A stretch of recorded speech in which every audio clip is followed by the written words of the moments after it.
What if I told you? History isn't boring. It's just been cleaned up. The real stories? They're chaotic, ridiculous, and sometimes unbelievably stupid. From emperors losing their minds to entire wars starting for no good reason. This is history without the filter. And if you want the facts they don't teach, subscribe now. Because once you see this side of history, you can't unsee it. This is the History Dude.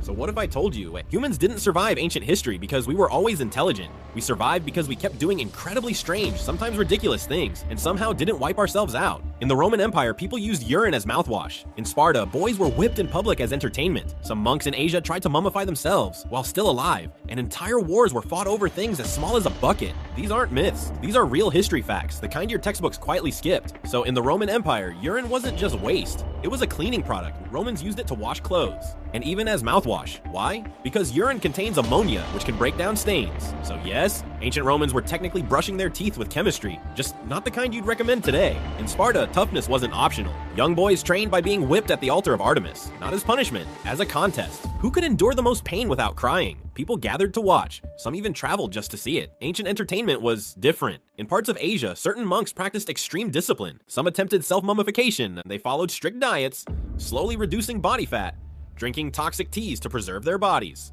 all while still alive. If successful, their bodies were preserved after death and treated as sacred. If not, well, it didn't work. In ancient Greece, people had some unusual beliefs. One of them, that red-haired individuals might become vampires after death. There was no scientific reasoning, just fear of the unusual. Basically, if you looked different, people got suspicious. The Roman Emperor Caligula is famous for his strange behavior. According to historical sources, he loved his horse, Incitatus, so much that he reportedly planned to make it a senator, a horse, in Roman government. Now historians debate how literal this was, but even as a joke, it tells you everything about how people viewed his rule. In 1325, two Italian cities, Modena and Bologna, went to war over a stolen bucket, not land, not power, a bucket. The conflict